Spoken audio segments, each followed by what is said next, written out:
ሰላም ለክሙ ወተፋቅሮ ወሳይል ይብዛህ ማእከለክሙ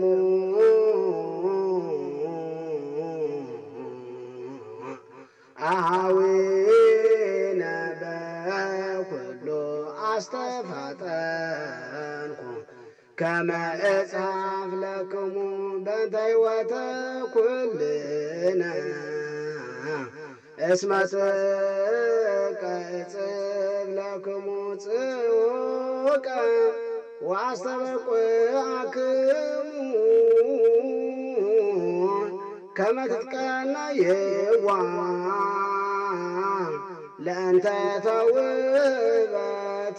ለቅዱሳን። በስመ አብ ወወልድ ወመንፈስ ቅዱስ አሐዱ አምላክ። ስድራ እግዚአብሔር አምላኽ በመጀመርታ ነትን ሰማይ ብዘይ ዓንዲ ንምድሩን ብዘይ ሰረት ንሓጣንን ንጻድቃንን ብዘይ አድልዎ ዝናብ ዘዝንብ መዓልትን ለይትን ዝፈራረቕ እግዚአብሔር አምላኽ ባይ ባሓት ባርዩን ባኹም ብትሕታት አገልገልቱን ካብ አጽናፋት ዓለም ክሳብ አጽናፋት ዓለም ዝኸበረን ዝተመስገነን ይኹን። ብዝተፈላለየ ምኽንያት ኣብ ኩሉ ቦታ ኮንኩም ነዚ ሜዳ እዚ ትከታተልዎ ዘለኹም ዓይንቲ እግዚአብሔር ኣቦታተይ ካህናት፣ ንልኡኽ ቅልጥፋት ዲያቆናት፣ መዘምራን ኣቦታት፣ ኣዴታት፣ ኣሕዋት፣ ኣሓት እግዚአብሔር አምላኽ ዘፍቅረኩም ደቂ ዓዶም ንቅዱሳን ከመይ ቀኒኹም፣ ከመይ ኣለኹም፣ ከመይ ጠኒሕኹም? አሜን። ስም እግዚአብሔር አምላኽና ደጊመ ካብ ምብራቕ ፀሓይ ክሳብ ምዕራብ ፀሓይ ባና ብድኹማት ባለቱ ካብ አጽናፋት ዓለም ክሳብ አጽናፋት ዓለም ዝኸበረን ዝተመስገነን ይኹን። እግዚአብሔር አምላኽና ስለ ዝፈቐዶ፣ እግዚአብሔር አምላኽና ስለ ዝመደቦ፣ ከምቲ ኣቐዲሞም ኣቦታትና ብዝተፈላለየ መንገዲ ዝመሃሩና ኣየ ነዚ ናትኩም ዕድልሲ ክንደይ ነቢያት ተመንየሞ ግናኸ ኣይረኸብዎን፣ ክንደይ ጻድቃን ተመንየሞ ግናኸ ኣይረኸብዎን ዝበልዎ እግዚአብሔር ፈቂድዎ ዕድለኛታት ኮይንና እግዚአብሔር አምላኽና ዝተመስገነ ይኹን። ካብ ኩሉ ርክሰት ናይ ዓለም ኣልዩ ነዚ ቃል እዚ ክሰምዑ እንዳደለዩ ብቓል እግዚአብሔር ክዛረቡ እንዳደለዩ ነዚ ዕድል እዚ ነዚ ህይወት እዚ ዘምለጦም ብዙሓት ኣቐዲሞም ብሞት ናብ ሲኦል ዝተደርበዩ ብህይወት ዘለዉ ኣብ ምድሪ ካብ ገደና እግዚአብሔር ርሒቆም ነዚ ቃል እዚ ክረኽብዎ ዘይከኣሉ ኣብ ዝተፈላለየ ኣብ ምድረ በዳ ይኹኑ ኣብ ማእሰርትን ዘለዉ እግዚአብሔር አምላኽና ንዓና ግዳን ስለ ዝሓረየና ስለ ዝፈተወና ከምዚ ኢልና ሓጢአተኛታት ይኹን ከይበለ ነዛ መደብ እዚኣ ከፊቱ ብስሙን ብቓላቱን ኣልዒልና ክንዘራረብ ዝፈቐደልና ደጊመ ክብርን ምስጋናን ንዖ ይኹኖ። ከም ፍቓድ እግዚአብሔር አምላኽና ቀድሚ ናብቲ ኣርእስቲ ትምህርቲ ምእታውና ሎሚ ከም ፍቓድ እግዚአብሔር ኣብዚ ጉባኤ እዚ ኣብዚ መደብ እዚ ናይ ዕለተ ሰርክ ዝተዘመረ መዝሙር ልበ አምላኽ ዘማራይ ዳዊት ማለት እግዚአብሔር አምላኽ ናይ ልበይ ኢሉ ዝመስከረሉ ካብቶም ብቕኑዕ መንፈስ ንዓለም ስዒሩ ኣብ ቅድሚ እግዚአብሔር ሞገስ ዝረኸበ ብመንፈስ ተመሪሑ ድማ ምስጋና መዝሙር ንእግዚአብሔር ዘመስገነ ሎሚ ድማ ቤተክርስትያንና ካብኡ ምርኮስ ብምግባር ንሕና ደቃ በዚ መዝሙር እዚ ክነመስግንን ንእግዚአብሔር አምላኽ ክንውድስን ብምባል ናይ ዕለተ ሰርክ ካብ መዝሙራት ሒዛ ክሳብ ወንጀል ክትምህረና ፀኒሓ ማለት እዩ። ስለዚ ቅድም ናብቲ ኣርእስቲ ትምህርቲ ምእታውና ነዚ ዕለት እዚ ትንክፍ ኣቢልና ነዚ ትምህርቲ እዚ ትንክፍ ኣቢልና ክንሓልፍ ኢና። ኣብ መዝሙር 39 ፍቕዲ ሓደ ዘሎ ሃይለ ቃል እዩ ዝጅምር ብዝገብሮ ኩሉ ክጥንቀቕየ፣ ብዝገብሮ ኩሉ ክጥንቀቕየ፣ ብመልሓሰይ ከይስሕትካ ክፉእ ሰብ ኣብ ጥቓይ ከሎ ሓንቲ እኳ ኣይክዛረብን የበልኩ፣ ሓንቲ ቃል ከይተዛረብኩ ስቕ በልኩ፣ ጽቡቕ ካብ ምዝራብ እኳ ስቕ በልኩ፣ ቃንዛይ ግና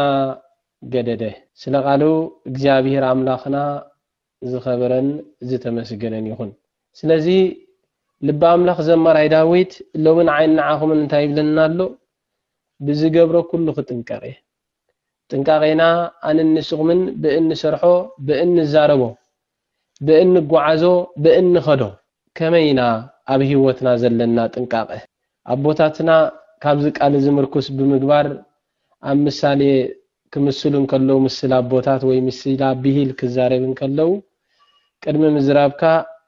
ክልተ ግዜ ሕሰብ ዝብል ቃል ኣሎ ስለዚ ካብዚ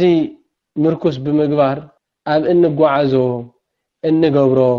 እንሰርሖ እንኸዶ ዘበለ ኩሉ ንፍጽሞ ፍጻሜታት ጥንቃቄ ንኽህልዎ ይዝምዕደና ልበ ኣምላኽ ዘማራይ ዳዊት ስለዚ ኣነ ንስኹምን ድማ ጥንቁቃት ኮይና ብመልሓስና ከይንስሕት ምክንያቱ መልሓስና እዩ ኣቀዲሙ ክፋእ ዘውፅእ ማለት እዩ ስለዚ ክፋእ ነገር ከምቲ እግዚአብሔር ኣብ ዘመነ ስጋዊዩ ነቶም ዑብያት ፈሪሳውያን ክዛረቦም እንከሎ እይጻቢ ነገር ማአፍክሙ ካባፍኩም ሕማቅ ነገር ኣይውፃ መልሓስኩም ጥዑም ነገር ኣዛርብዎ መልሓስኩም ጽቡቕ ነገር ኣዛርብዎ መልሓስኩም ጥዑም ዝኾነ ቃላት ኣፈልፍልሉ ከም ዝበሎም ኣነ ንስኹምን ድማ ኣብ ጉዕዛዊ ህይወትና ጥዑም ነገራት ክንዛረብ ጽቡቕ ነገር ክንማዓዓድ መልሓስና ካብ ምጽራፍ ይኹን ካብ ሕሜታ ካብ ዝተፈላለየ ነገር እግዚአብሔር ዝጽልጾሎ ነገር እግዚአብሔር ዝጽልኦ ነገር እግዚአብሔር ዝፍንፍኖ ነገር እግዚአብሔር አምላኽ ዘይደልዮ ነገር ነዚ ነገራት እዚ ብጥንቃቄ ክንጓዓዝ ከም ዘለና እዩ ዝነግረና ስለዚ ነዚ ነገራት ጥንቁቃት ኮይና ክንከይድ እግዚአብሔር ቅዱስ ፈቃዱ ይኹነልና ወንጀላዊ ዮሐንስ ኣስዕብ ኣቢሉ ወንጀል ዝተነበበልና ናይ ዕለት ሰርክ ኣብ ወንጀል ዮሐንስ ኣብ ምዕራፍ 9 ፍቅዲ 1-12 ዘሎ እዚ ብዛዕባቲ ብዓይነ ስውር ዝተወልደ ሰብና ንርኢ ማለት እዩ ምክንያቱ ጎይታና መድሓናን ኢየሱስ ክርስቶስ ኣልፋን ኦሜጋን ቀዳማይን ዳሕረዋይን ብሕጂ እንታይ ከም ዝኸውን ዝፈልጥ በዝሎም ዕለት ኪዳነ ምህረት እዩ ክብርን ምስጋናን ንቅድስት ድንግል ማርያም ይኹን በዚ ቃል እዚ ክንዝክራ ንኽእለሉ መንገዲ ስለ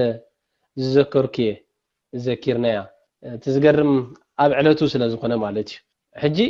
ልብ ንበል ንዘስተውዕል ለጠቢብስ ኣሃት ቃል ትበቅዖ ምናልባት ምዘምናይ ዘመንና ዘለው ኣብ ልዕሊ ቅድስት ድንግል ማርያም ኣበር ኣለዋ ዝብሉ ማለት እዩ ሙሱስ ከነዋዳድሮ እግዚአብሔር አምላኽ ብዘይ ኣበር ክፈጥራ ይኽእል ዶ ይከኣል ዶ ሕጂ ቅድሚ ዓለም ምፍጣሩ ኣብ ሕልና ኣምላኽ ምህላዋሲ ብዛዕባ ናይ ዝዕውር ዝሞን ሕሰብ ነስተንትን እስከነንብቦሞ ተወንጀል ኣብ ምዕራፍ 9 ዘሎ ወንጀላዊ ዮሐንስ ፍቅዲ 1 ማለት እዩ እንታይ ዝብል ንምናልባት ንምንታዩ ካብቲ ወንጀል ወፃና ኣብ ድንግል ማርያም ኣትዩ ክንብል ንኽእል ኢና ብዝተፈላለየ መንገዲ ግን ኣብ ጉዕዛዊ ህይወትና ኣብቲ ቃል ንሳ ስለ ዘላ ጥራይ ክብሪ ምስጋና ንእግዚአብሔር ኣምላኽና ይኹን ኣቦታትና ነዚ ዓይነት እምነት ዘጽንሑልና ስለዚ እግዚአብሔር ኣምላኽ ንቅድስት ድንግል ማርያም ኣብ ሕልና ኣምላኽ ኣቐሚጥዋ ጸኒሑ ብኸመይ ክንረጋግጽ ንኽእል እስከ ነዚ ቃል እዚ ነስተውዕል እግዚአብሔር ኣብ ዘመነ ስጋዊዩ ነዚ ዓይነ ስውር እዚ ሐዋርያት እዮም ዝሓትዎ ቃል እዚ መጽሓፍ ቅዱስ እዩ መጽሓፍ ቅዱስ በቃ እግዚአብሔር ከም ዝመጽእ ኣቀዲሙ ተዛሪብ እዩ ኣቀዲሙ ኻነ ጊሩ ነይሩ ብነቢያት ይኹን ዋላ ንኣዳም ዝሃቦ ተስፋ ኣለና በዚ ጥርጥር የብልናን ማለት እዩ ካብ ጓልጓልካ ተወሊደ ከድሕነካ ዝብል ናይ ትንቢት ፍጻመ ኣሎ ዋላ እውን ብዙሓት ነቢያት እውን ተነብዮም እዮም ጎይታ ኢየሱስ ክርስቶስ ከም ዝመጽእ ሕጂ እግዚአብሔር ቅድሚ ነቢያት ምንባዮም ንሱ ከም ዝመጽእ ተዛሪቡ ምክንያቱ ቅድሚ ሁሉ ዝተዛረበ ቃል ንሱ እዩ ማለት እዩ ንኣዳም ዝሃቦ ተስፋ ናይ መጀመርታ ንሱ እዩ ተስፋ ዝሃበ እግዚአብሔር መጀመርታ ንኣዳም ካብ ጓልጓልካ ተወሊደ ከድሕነካ ኣቀዲሙ እዚ ሁሉ ነገራት ከም ዝመጽእ ዝፈልጥ ኣምላኽ እዩ ነይሩ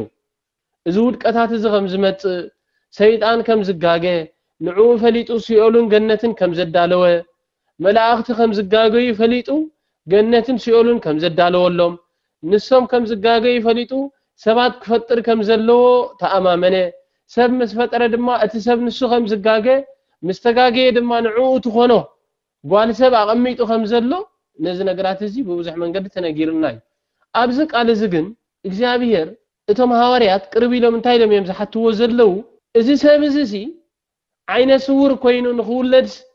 መርገም ናቱ ድዩ ወይስ መርገም ናይ ስድሩ ኢሎሞ ጅነስ ተብህል ዓይነ ስውር ኮይኑ ንኽውለድ እግዚአብሔር ይፈቂዱ እግዚአብሔር አይነ ስውር ኮይኑ ከም ዝውለድ ዝገበረ ባዕሉ ስለምንታይ እንድሕር አንተ ይልና እንታይ ኢሉዎም ባዕሉ ኃጢአት ናይ አቡ የብሉን ኃጢአት ናይ አዱ የብሉን ብመቅጻዕታ አይኮነን አይነ ስውር ኮይኑ ዝሰብዚ እንታይ ዳ ግብር እግዚአብሔር አምላኽ አው ግለጥ ስለስተደልየ ክብርን አምላኽና ይኹን እቲ ካብ ቅድስት ድንግል ማርያም ዝተወልደ አምላኽ አምላኽነቱን ከረጋግጥ አምላኽ ሙኻኑ በዓል ዓቢ መንክር ሙኻኑን ከረጋግጥ እዚ ሰብዚ በዓይነ ስውር ንኽውለድ ተገይሩ ኢልዎም ክብርን እግዚአብሔር አምላኽ ይኹን ስለዚህ እግዚአብሔር አምላኽ አቀዲሙ ሁሉ ነገር ክገብር ይኽእል እዩ ንቅድስት ድንግል ማርያምን ንዝክረላ ዘለና ብዘይ አበር ንኽትውለድ ዘሸግሮ አምላኽ አይኮነን ማለት እዩ ኣብቲ ምርምር ጎይታን ተኣቲና መጽሐፍ ቅዱስ በዓሊ ዝምስክረልና በሐቂ ኣብቲ እምነት ምህላውና ክንሕጎስ ይግባአና ሓለፋ ሁሉ እግዚአብሔር አምላኽ ከምቶም ዝወፁ ዘይኮነ ከምቶም ዘይወፁ ኮይንና ሰዓብተ ሐዋርያት ኮይንና በእምነትና ጽኑዓት ክንከውን እግዚአብሔር ቅዱስ መንፈስ ይላአኸልና ስለዚህ ግብረ አምላኽ ንኽግለጽ ግብር እግዚአብሔር ተአምራት ጎይታ አኡ ንኽገሃድ ኩል ነገር ክህልነቱ አምላኽነቱ ተአምራቱ አይን ሂቡ አይን ኸሊኡ ዝምግብ ሙኻኑ ንምግላጽ አይን ሂቡ አይን ኸሊኡ አይን ይህብ ከም ሙኻኑ አምላኽ አይን ኸሊኡ አይን ዝህብ አምላኽ ሙኻኑ በዓል ዓቢ ተአምር ሙኻኑ ንኽግለጽ እዚ ሰብ ዝባ አይን ስውር ንኽውለድ ብዕላማ እግዚአብሔር ተገይሩ ብዕላማ እግዚአብሔር ካብ ዝሎም ዕለት ቅድስት ድንግል ማርያም ክንዝክራን ከለና بزي أبر كم استولت يزرقا قتلنا بعلامة እግዚአብሔር كل يكالي እግዚአብሔር كل زخل أملاق مخانون دحر أنت أميننا كل نجار كم زجبر سجاء خن بلي بلنان أب إمنتنا صنعت من كون እግዚአብሔር قدس فقاد يغنلنا سلزي እግዚአብሔር أبز بستفعل عليه من قد تزاربي ولا فتفقد أربعة انتهي له جناخ مع التعدمي كله يغريتا يتوانجل كن جنسلو أفتفقد أربعة ترينايو حدكوا كعيلا زخل ليت تمتصالمو كعيلا زي كقولو ليت تمتصالمو معلت خلا جبري اتزلاخن نسرح يجبانيو اب عالم كله برهان عالم اني الى ملسلم ስለዚህ ክብርን እግዚአብሔር አምላኽ ይሁን ብዛዕባ እዚ ለይቲ ትመጻላ ብመዓልቲ ከዓይ ይግባኒዩ መዓልትን ከሎ ብለይቲ ከዓይ አይፍቀደንኒዩ ብዛዕባ እዚ ለይቲ ናይ ምምጻ እንታይ እዩ ለይቲ ትመጻላ ማለቱ ክርስቶስ ንምንታይ ይኾም ዝብል ዘሎ እንተይልና ንስቅለቱን ንሞቱን እዩ ለይቲ ትመጻላ ከብልን ከሎ ንስቅለቱን ንሞቱን ይዝገልጽ ዘሎ ማለት እዩ ካብ ኃጢአት ካብ ፍዳ ዝነጽሐናሉ ክብሩ ውልድነት ዝረኸብናሉ ሞቱ ስለምንታይ ብለይቲ መሰሎ እንተበልና ብመዓልቲ ዝስራሕ ስራሕ ብለይቲ ክስራሕ ከም ዘይካል ቅድሚ ስቅለቱ ዝስራሕ ዝነበረ ስራሕ ድሕሪ ሞቱ ኣይስራሕኒ ክብሩ ውልድነት ዝረኸብናሉ ኩል ነገር ካብ ኃጢአት ዝነጽሐናሉ ውልድነት ስላሴ ዝረኸብናሉ ሞት ስለምንታይ ብለይቲ ተመሲሉ እንድሕር እንተይልና ብመዓልቲ ዝስራሕ ስራሕ بليت خسرح خمزي كيل كلاتنا نفلت إنا مالتي بمعالت السرح سرح بليت خسرح خمزي كيل قدم سقلته السرح زنبر سرح دحر موتو أي سرحني حكيده قدم سقلته السرح زنبر سرحات كل زقبرو زنبر እግዚአብሔር አምላኽ ተአምራት بملو ነገር زقبرو زنبر دحر موتو كسرح አይከልኒ ማለት ስለዚህ ነዚ ነገራት እዚ ቅድምቲ መከራ መስቀል ዝቀበለሉ ዝሞተሉን أمسكال مسكالو علت كساب زمت نتسو زقبرو زنبر سرحات يسرح نيرو مالتيو سلازي እግዚአብሔር አምላኽና بستفلالي من قدي حيلون سلطانون تأمراتون زقلصلو علت مخانو كنفلطن كنردان يقبعنا مالتيو سلازي كل غزي እግዚአብሔር አምላኽ بعل عبي تأمرات كل ነገር ከም ዝኽእል አምላኽ ነቲ በዓይነ ስውር ዝተወለደ እኮ በዓይነ ስውር ክነብር ኣይሓደጎን ነቲ በዓይነ ስውር ዝተወለደ በዓይነ ስውር ክነብር ኣይሓደገን ምክንያቱ ንሱ እቲ ክገብሮ ዝግባእ ነገራት ምስ ፈጸመ ኣብ ልዕሊኡ ተኣምራት ገይሩ ድማ ኪድ ኣማያ ሰሎም ተሓፂብካ ተመለስ እሞ ክትሓዊ ኢኻ ዝብል ቃል ኣብ ልዕሊቲ ዓይነ ስውር ክግበር ከኢሉ እቲ ዓይነ ስውር ከዓ ብእምነት ጎይታ ኣብ ልዕሊ ጎይታ ስለ ዝኣመነ كل ነገር ክግበረሉ ኽኢሉ ስለዚህ ኣብዚ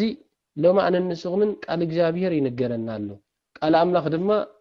ንነገርን ማህርና አለና በተግርሻና ሁሉ ጊዜ ማጻሪሃ ቤታ ከፊታ ንዑዞም ደቀይ ንዑ ተመገቡ ዝጸመ እንተሎ ይስተይ ዝጠመ እንተሎ ድማ ይብላዕ እንደማለት በስተፈላሊ መንገድ ትምህረና እንትምዕደናና አላ ከምቲ ተዓይነ ስውር ቃል እግዚአብሔር ሰሚዑ ትእዛዝ እግዚአብሔር ሰሚዑ ኣብ ግብሩ ውዒሉ ድማ ምሕረት ዝረኸበ ደነኹን ወይስ እንከም በዓል ደማስ ቃል እግዚአብሔር ተሰኪሞም ቃል አምላክ ከይሰምዑ ዝጠፉ እንከም በዓል ይሁዳ ኣብ ክንድና ንስሓ ተመሊሶም ትእዛዝ እግዚአብሔር ሰሚዖም ከም ፍቃድ ጎይታ ዝነብሩ ካብ ፍቃድ ጎይታ በመውጾም መጀመርታ መወስትና ሲእል ኮይኖም ዝተረፉ ስለዚህ ለማን እንስኹምን ልብና ከፊትና ተቃል ይነገረና አሎ ነቲ ቃል አምላክ ሰሚዕና ድማ በትእዛዝ እግዚአብሔር ክንመላለስ ከምቲ ጎይታ ዝደልዮ ኮይና ክንነብር እግዚአብሔር ክጽዋዕና እንከሎ ንርክሰት አይኮነን ንዕብዳኑን አይኮነን እግዚአብሔር ክጽዋዕና እንከሎ ንቅድስና ህይወትና ከምቲ ንሱ ዝደልዮ ኮይና ንኽትነብር ቅድስና ህይወት ክንውንን ናብራና ቅዱስ ክኾነልና ኩሉ ነገር ብዘይቡ ወላ ሓንቲ ክኸውን ከም ዘይክእል ጥራይ ክናእምን ኣለና ንሱ ዝደልዮ ነገር ክገብር ከም ዝኽእል ከምታ አቦና ኢዮብ ዝበሎ በስ አቦና ኢዮብ بتعجزتنا بእግዚአብሔር ተጸቢ ልካ ከምቲ ዝደልዮ ድማ بتعجزቱ ስለስተጸበ ኣብ መወዳእታ ኩሉ ነገር ምስተገብረሉ እንታይ ዝበለ ኩሉ ከም ትኽእልን ነቲ መደብካዮ ዝኽልክለካ ከም ዘየለ ሕጂ ፈለጥኩ ኢሉ ክብርና አምላኽ ይኹን ስለዚህ ኩሉ ዝካኣሉ አምላኽ ኩሉ ግዜ ዝደለየ ነገር ክገብረልና እንድሕራ እንተ ኮይኑ ሎሚ ኣነ ንስኹምን ናብ ጎይታ ናይ ምቕራብ ተኽእሉና ከመይ ዓይነት ህይወት ሒዝና ክንነብር ኣለና ማለት እዩ ስለዚህ ዝወሃበና ዘሎ ቃል አምላኽ سمعت ጥራይ ዘይኮነ አስተግበርቲ እዚ ዝወሃበና ዘሎ ቃል አምላኽ ኣብ እምነትና ከምቲ ናትና እምነት ድዩ ለምን ተሪናዮ በስተፈላለየ መንገዲ ኣብ ስተፈላለየ ነገር ዝውዕሉ ብዙሓት ነገራት እዮም ማለት እዩ ስለዚህ ሎሚ ንሕና ግን ንቤተ ክርስቲያንና ንስማዕያ ነቦታትና ዝምህሩና ዘለዎ ቃል አምላኽ ሰሚዕና ድማ ናይ ምትግባር ተኽእሉና ከምቲ ዓይነ ስውር ትእዛዝ እግዚአብሔር ሰሚዑ ምሕረት አምላኽ ክረክብ ኢሉና ብዝተኣዘዙ ዝኸደ ተኣዚዙ ድማ ምሕረት አምላኽ ረኺቡ እንዳተመልሰን ከሎ ንብዙሓት ሰባት ዘደነቀ ንብዙሓት ሰባት ዘስደመመ ንብዙሓት ሰባት ዝመሰጠ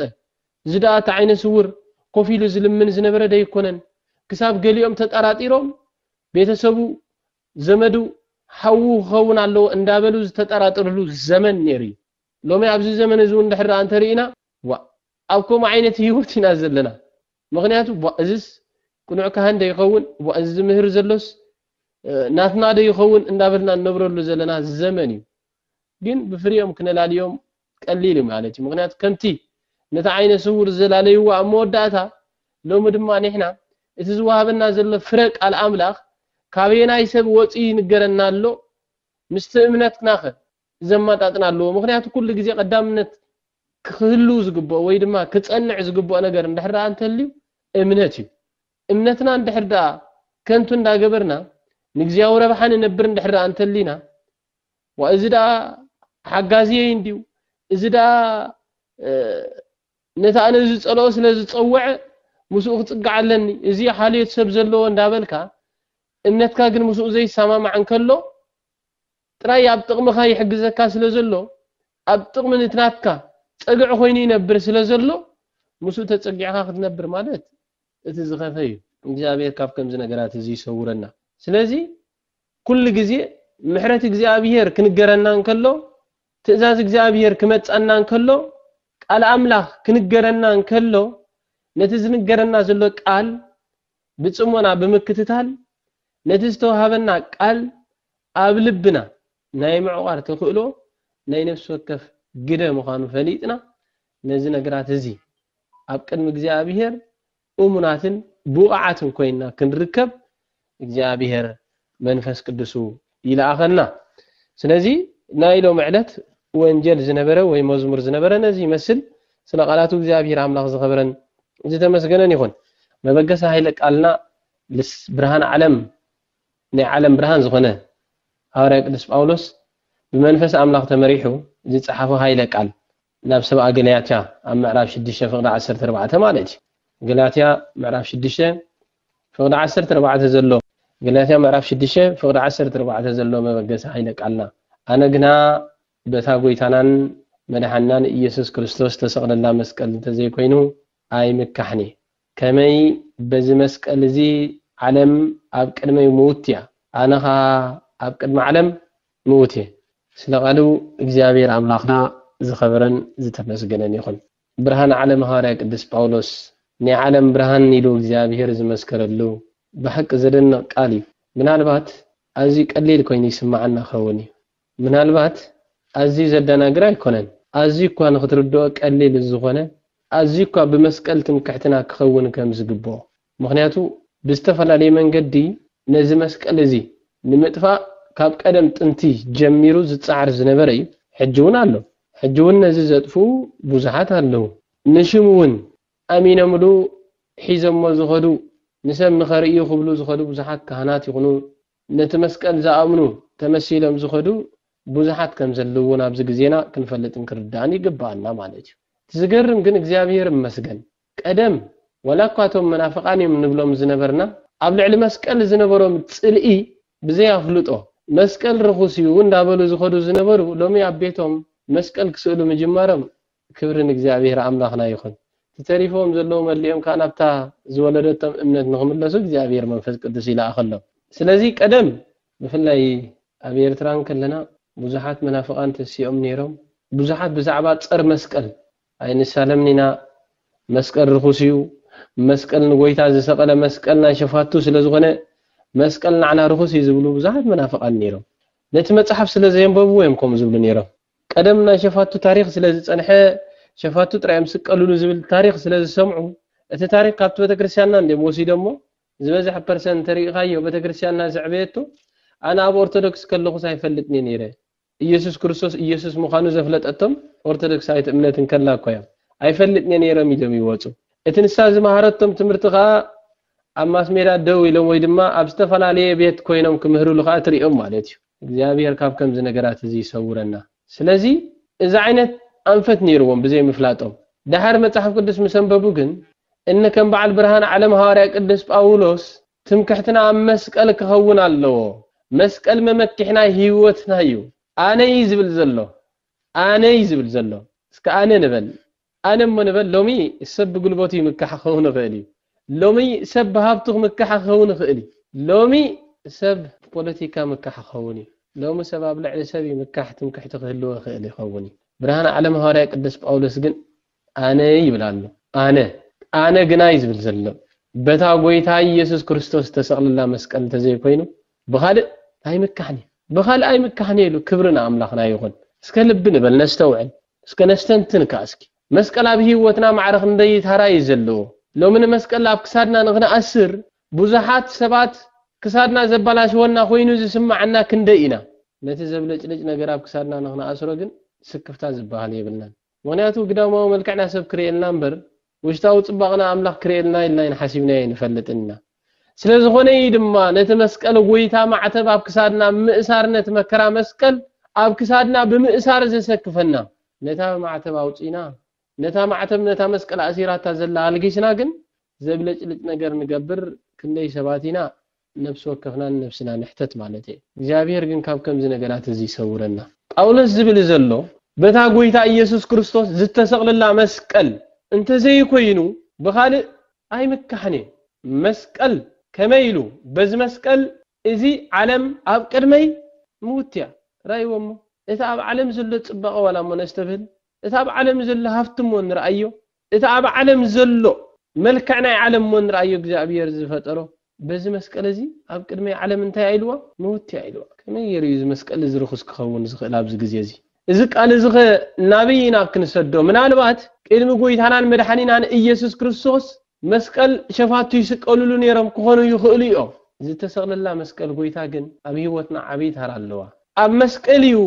ዝነበረ ኃጢአትና ክደምሰስ ክኢሉ ኣብ መስቀል እዩ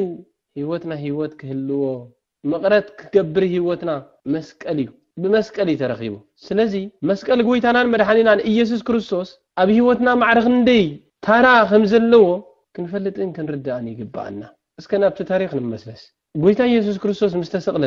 ነቲ መስቀል ተአምር ክገብር ምስ ጀመረ አይሁዳውያን نلعل 300 زاكل عمتات نتمسكل نسو تأمر يقبر سلاز نبره كبر قويتا يقلت سلاز نبره مغنيات دم قويتا سلاز فسسوس لم تايد أنا يتم قالوت قدم شفاتو سقلو دز نبرو تأمرات زي يقبر قويتا قن فلويو دم قويتا سلاز فسسو مسكل قويتا اتمسكل دما لك خمت قويتا بزمن سقاوي تأمر زقبروز نبره مسكل قويتا دما لك نعورات عينو من دان قوحة نلمت أمات ندان صحة بزح تأمرات يقبر نيرو نالبات لومي بابا سانان بحاتياتنان إذا تأمرات مسكل أبغزينا هسيس خون خالي بزحات نصحات لبي كم تجزي أبيهر زلي كوينهم زنا مروجن بمسكل قويتا بزح برهان زري بزحات كم زلوغن فلت يقبع عنا ولا بزلنا يا الزمن مالتي كبرنا أملاخنا يخن سلازي أي هداويان إذن أي قويتا مسكل بزح تأمرات يقبر سلاز نبره نت تأمرات نسون أبكر من يوم بتمسكل نسخ فتسام سلازي دنيو كم زلومي مسكل قويتا برهان أبكر من آخر زين دل بزحات سبعة زلنا مالتي نمسكل رخوسي نبل زلنا እግዚአብሔር አምላክ ከም ተቀዲሙ ዘመራይ ዳዊት መላሐስና ካብ ሕማቅ ነገር ምዝራብ ይቆጠብ ዝበለና ማለት እዩ ጥንቁቃት ንኾነ ዝበለነ ዝኮይ እዩ ቤተክርስቲያንና ከመይ ጌራዋ ሄዳ ነዚ ቃላት ዝተቀርበልናላ ጥንቁቃት ንኹን ካብ መላሐስና ዝበሎ ዘመራይ ዳዊት መዝሙር 39 ፍቅዳ ሓደ ንመስቀል ክነነውርን ክንጸልእ እንብገስ ዘለና ሰባት ማዕረኽ እንደይ ኣብ ልዕሊ ጎይታ ንዕቀት ነርኢ ከም ዘለና ክንፈልጥ ይግባአና ምክንያቱ نين مصحف قدس يوم زامنلو زلو እንደ አነ ሓደ ጊዜ ከተሐስበን ከለኻ የተሐሳስበካ እዩ ጳውሎስ ክብሉ ተሰምዓሞሞ ናይ ጳውሎስ ቃል ግን እዚ ጳውሎስ ከም ዝበለኽ ምሁሩ ትሪኦሞሞ ጳውሎስ ዝብል ዘሎ ግን በመስቀል ጎይታ ኢየሱስ ክርስቶስ ክምካሐይ ዝብል ዘሎ ለዚ ካብቶም ልቦም ዝጸልሞቶም እግዚአብሔር ካብአቶም ይሰውረና ንዓም ድማ እግዚአብሔር ልቦናኦም ከፊቱ በመስቀል ጎይታ ክምክሑ እግዚአብሔር ቅዱስ ፈቃድ ይኹነልና ስለዚህ አይሁዳውያን ንብዙሕ ዓመታት ዝአክል ነቲ መስቀል ኣብ ሓደ ቦታ ብምቕባር እንታይ ክገብሩዮም ክኢሎም ብጓሓፍ እንዳገበሩ ነቲ መስቀል እንታይ ገይሮም ማለት እዩ ክደፍንዎ ክኢሎም ማለት እዩ ዝያዳ ቦታ ጽባሕ ጽቡ ገይሮም ከብሩልናዮም ማለት እዩ ስለዚ ንዑ እንዳደፈኑ ኸይዶም ድሕሪ 300 ዓመታት ቅድስቲ ዝኾነት ኣደ ንግስቲ እለኒ ከምቲ ቦታትና ክዝምርን ከለው ሃሰሰት መስቀሉ ኢለኒ ንግስቲ ን300 ዓመታት ዝኣክል ድሕሪ 300 ዓመታት ብመንገዲ ንግስቲ ኢለኒ እቲ መስቀል ክርከብ ክኢሉ ድሕሪ 300 ዓመታት 400 ዓመታት ዝኣክል ከባቢ ድማ አይሁዳውያን ነቲ መስቀል ብጓሓፍ እንዳገበሩ ይደፍንዎ ነይሮም ማለት እዩ ሎሚ ድማ ነዚ እምነት እዚኣ ብበዓል ንግስቲ እለኒ ብኽንደይ መከራን ሽግርን ብቅዱሳት ኣዴታትና ዝመፀት እምነት ንዓ ሸይጥና ንነብር ዘለና ብዋጋ ገንዘብን ብዋጋ ረብሓን ብዋጋ ፖለቲካን ንሪኦን ዘለና ነዚ እምነት እዚ ብጣዕሚ ዝሕዝንን ዝነውርን ግዜ በፂሕና ከም ዘለና ይዘረድእ እግዚአብሔር ካብ ከምዝ ነገራት እዚ ይሰውረና ንምዃኑ ንግስቲ እለኒ መስቀል ጎይታ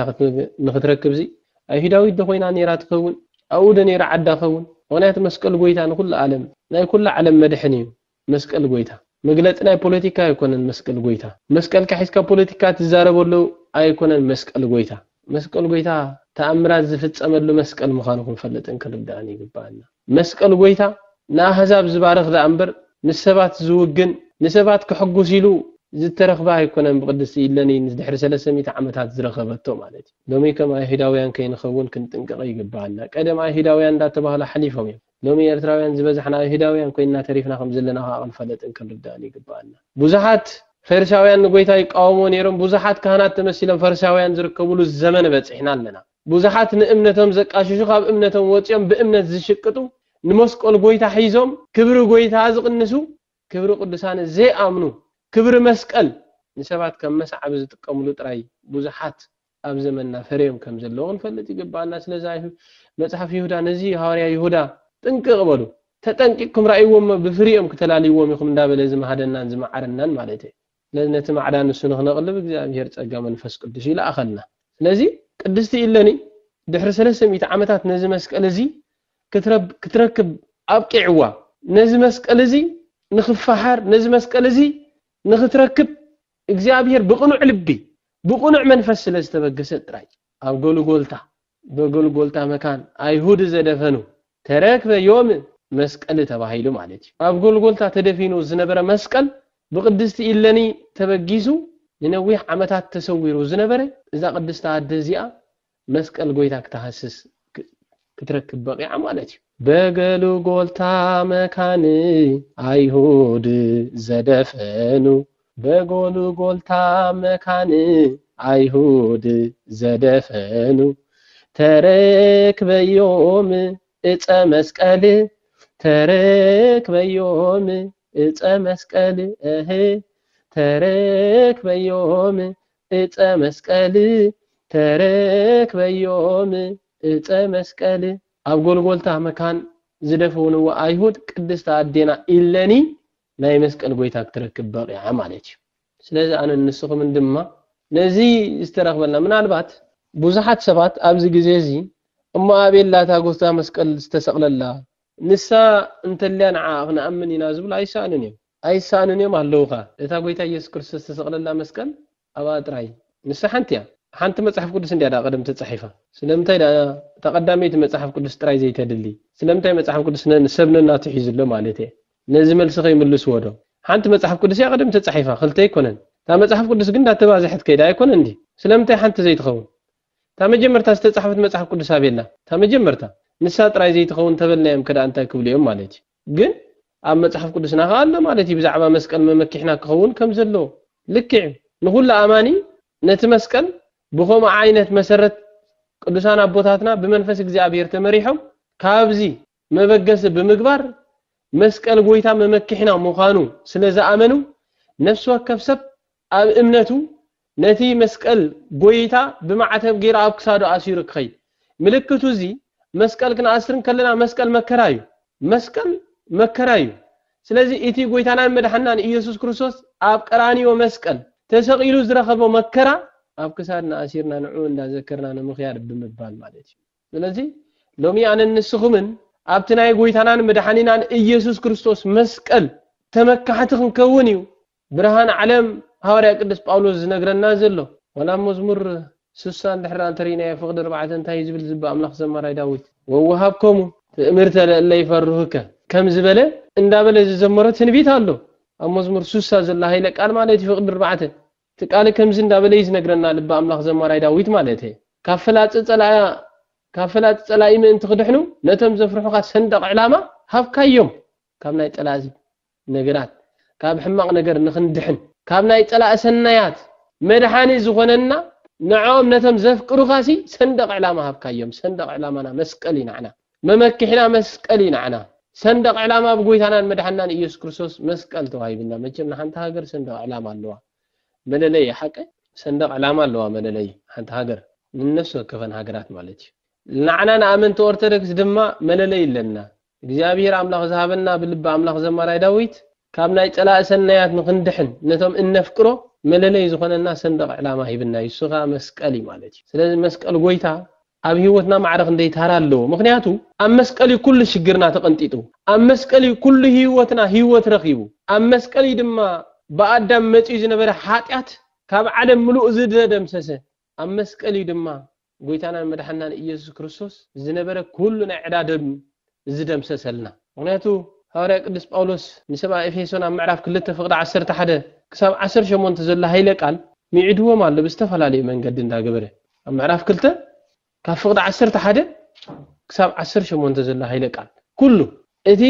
ናትና ዝነበረ ኣበሳ ኣብ መስቀል ጎይታ ኩሉ ዝነበረ ኃጢአት ተደምሲሱ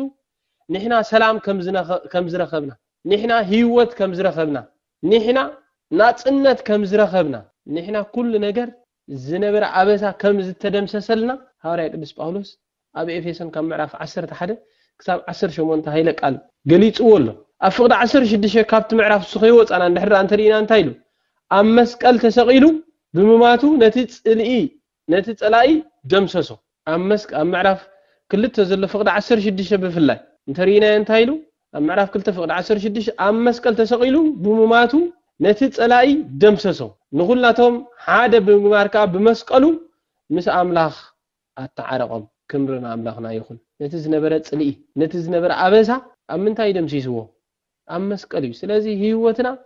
በመስቀል ጎይታ ኣብ መስቀል ጎይታ ኢየሱስ ክርስቶስ ያተረኺባ ማለት እዩ ስለዝኾነ ያ ቤተክርስቲያንና ኩሉ ግዜ ካብ ዝምርኩስ ብምግባር መመኪሕና መስቀል ክኸውን ከም ዝግብኦ መስቀል ንዓና ህይወትና ከም ምዃኑ ኣብ መስቀል ዝተረኽበ ዕዳ ደብዳቤና ዝተደምሰሰ ናይ ዕዳ ደም ምዃንና ከተዘምትን ከላ ኣብዛ መስቀል እዚ ኣይተረኺቡ ማለት እዩ ምክንያቱ እንታይ ዝብል ዘሎ ኣብ መስቀል ተሰቂሉ ብምማቱ ነቲ ጽልኢ ብሙሉእ እንታይ ገበረ ኢልዎ ደምሰሰ ብመስቀሉ እዩ ዝብል ዘሎ ብመስቀሉ ከዓ ምስ ኣምላኽ እንታይ ገበሮም ኣተዓረቆም መስቀል ጎይታስ ኩሉ ነገር እንታይ ገራትና ምስ ኣምላኽ ሓደ ገራትና ማለት እዩ ብፍላይ ብርሃን ዓለም ሐዋርያ ቅዱስ ጳውሎስ ብዛዕባ መስቀል ክዛረብን ከሎ ኣብ ብዙሕ ቦታታትን ብዝተፈላለየ መንገዲ ገሊጹ ወይ ለምግና ንንስተኹም እንስተብል ብዙሓት መስቀል ዝሓዙ ኣብ ማስ ሜዳ ይውዕሉ ኾኑ ኽእል እዮም ብዙሓት መስቀል ጎይታ ኢና ሒዝና ንሕና መራሕቲ ሃይማኖታት ኢና ኢሎም ነታ መስቀል ሒዞም ዝወፁ ብዙሓት ክህልው ኽእል እዮም ስለዚ ናይ ዝወፃኻይ ግን ኣይኮነን ኣብቲ እምነት ንሱ ከመይ ዓይነት እምነት ኣለካ ይዋና ነገር ማለት እዩ ኣብቲ ህይወት ንሱ ከመይ ትነብር ኣለኻ እዩ ዝበለጸ ማለት እዩ እስከ ነስተብል ብዝተፈላለየ መንገዲ ብዙሓት መራሕቲ ሃይማኖታት ኢና ባህልቲ ምስ መናፍቃን ምስ ካቶሊክ ብዝተፈላለየ መንገዲ ብዝተፈላለየ እምነት ናይ ትካላት ዘለዎ ሓደ ኢና ክብሉ ንሰምዖም ኢና ኣይኮነን እንዴ ሓቀይ እሞ መስቀል ያእምንዎ ድዮም መናፍቃን እሞ መስቀል ጎይታ ይሳለሙ ድዮም መናፍቃን ስለዚ እዚኦም ኣመንቲ ናይ ኦርቶዶክስ ወይ መራሕቲ ናይ ኦርቶዶክስ ክኾኑ ይኽእሉ መራሕቲ ሃይማኖት ናይ ኦርቶዶክስ ክኾኑ ይኽእሉ ነቶም ንመስቀል ጎይታ ዘይኣምኑ ብመስቀል ሓደ ክኾኑ ዘይክእሉ ምስጋና ንመስቀል ጎይታ ዘይሳለሙ ንመስቀል ጎይታ ኣብ ክሳዶም ብምእሳር ኃጢአት ዝገበሩ ኮይኑ ዝሰምዑ መናፍቃን ሓደ ኢና እንዳበሉ ግን መስቀል ጎይታ ሒዞም ኣብ ማስ ሜዳ ወጪኦም መራሕቲ ሃይማኖታት ኢና እንዳበሉ ንእምነትና መሸቀጥ ዝገብርዎ ብዙሓት እዮም ለማለ ንስኹም ንምስኦም እንድሕራ እንተሊና ኣብ ክሳድና መስቀል ብምእሳርና ደቅታ ኦርቶዶክስ ኮይና ኣለና ማለት ኣይኮነን ምክንያቱ ካብኣ ወፃእ ስለ ዘለና እታ ኣብ ክሳድና ተኣሲሩ ዘሎ ክሰርሓልና ከም ዘይክእል ክንፈልጥን ክንርዳእን ይግባአና ስለዚ ብርሃን ዓለም ሐዋርያ ቅዱስ ጳውሎስ ነዚ ምርኩስ ብምግባር እዩ ኣነስ በታ ጎይታ ኢየሱስ ክርስቶስ ተሰቅለላ መስቀል ተዘይኮይኑ ካልእ ትንክሕቲ ካባ ይርሓቕ ዝበለ ማለት ብማዕነ ንስኹም ከምኡ ክንብል ይግባአና ወላ እንተሪኢና እንታይ ኢሉ ኣብ ምዕራፍ 1 ኣብ ቀዳማይ መልእኽቱ ናብ ሰብኣ ቆሮንጦስ ኣብ ምዕራፍ 1 ፍቅዲ 18 ዘላ ሃይለ ቃል እንታይ ኢሉ ከመይ ቃል መስቀል ነቶም ዝጠፉ ዕሽነት እዩ ንዓና ነቶም እንድሕን ግና ሃይለ ኣምላኽ እዩ ከመይ ቃል መስቀል ነቶም ዝጠፉ ዕሽነት እዩ ንዓና ነቶም እንድሕን ግና ሃይለ ኣምላኽ እዩ መስቀል ሃይልና እዩ መስቀል ጽንዓትና እዩ መስቀል ቤዛና እዩ ኣይንብል እንዲና ነቶም ዘይኣምኑ መስቀል ቃል መስቀል ይኸማን ዝብል ዘሎ ቃል መስቀል ዘይኣምኑ ዕሽነት ዓሻ ዝበሃል ሰብ እስከ ከመይ እስከ መቸም ዓሻ ዝበሃል ሰብ ንፈልጥ ንኸውን ኢና ልበ ኣምላኽ ዘማርያ ዳዊት እንታይ ኢሉ ኣብ መዝሙሩ ይብል ኣብ በልቡ ኣልቦ እግዚአብሔር ይብል ዓሻ በልቡ ኣምላኽ የለን ዳይዎ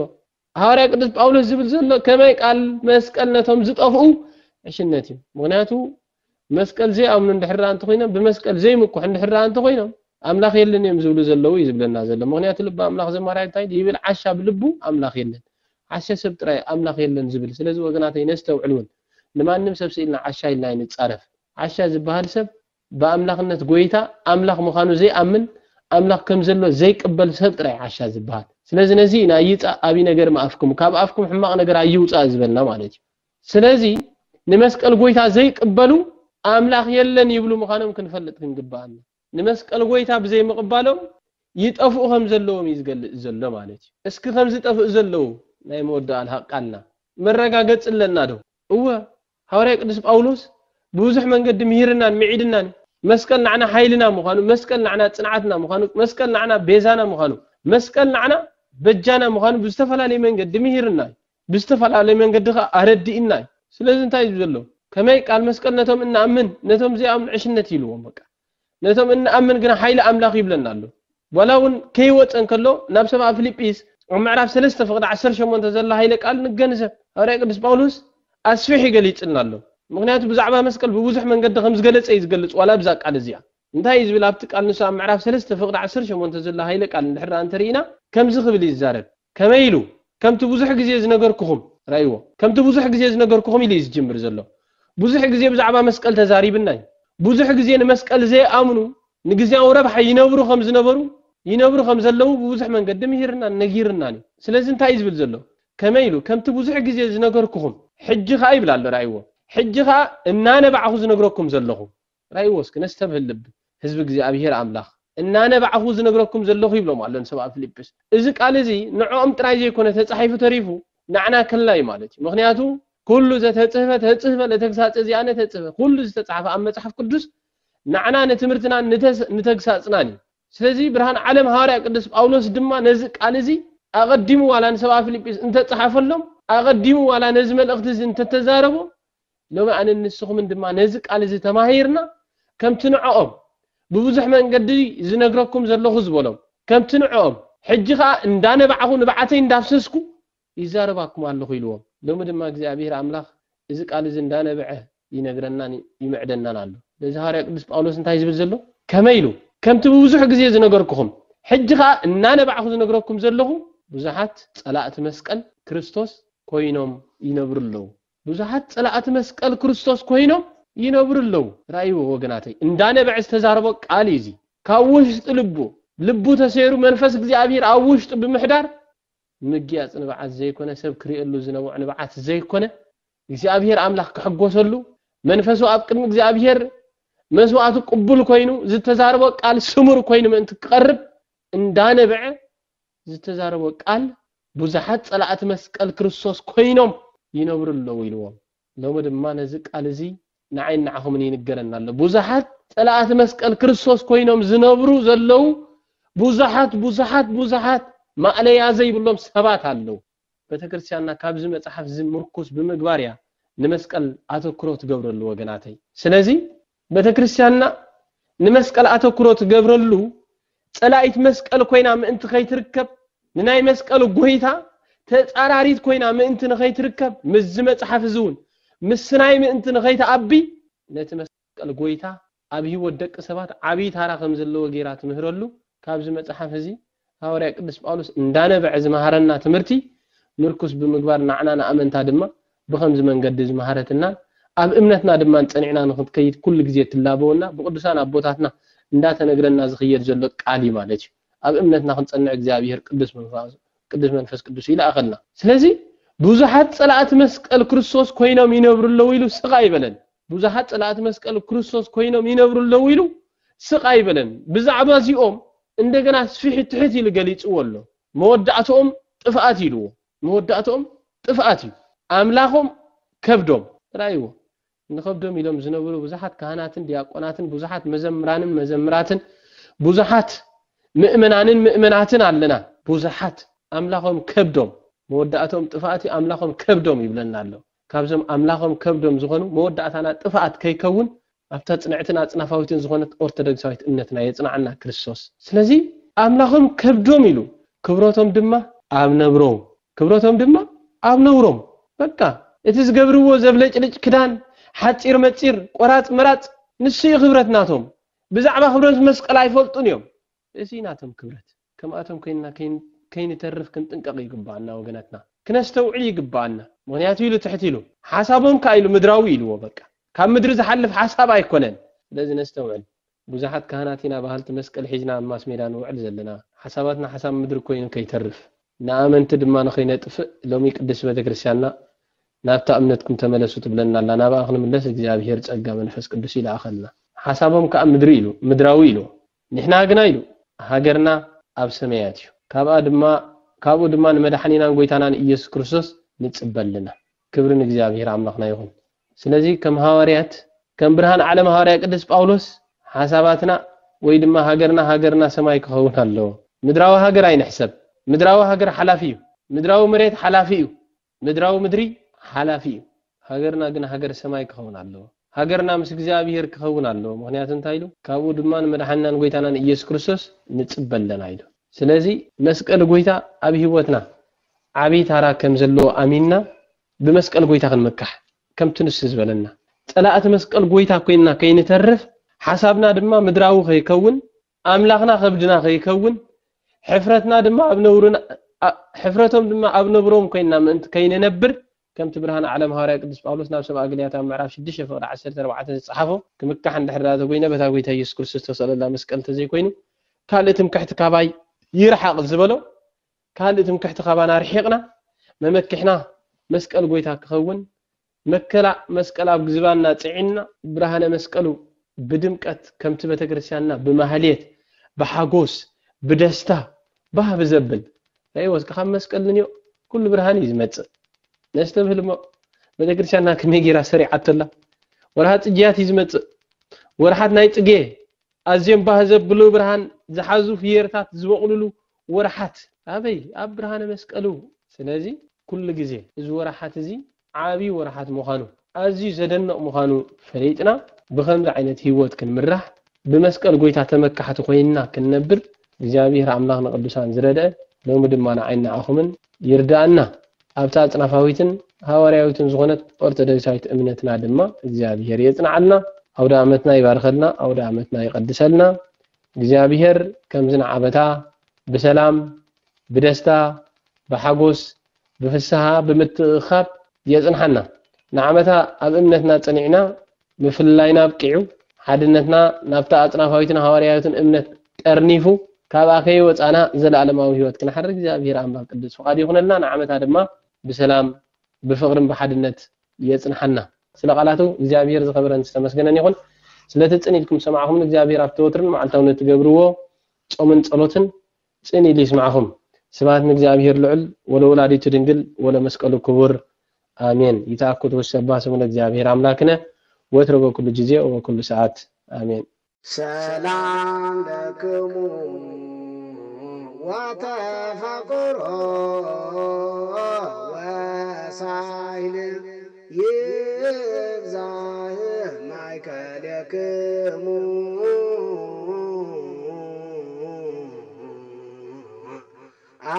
አሃዊነ በኩሉ አስተፋጠንኩ كما أصحف لكم بنتيوة كلنا اسمتك أصف لكم تسوكا واستبقعكم كما تتكنا يوان لأنت توبت لك بسان هيمانات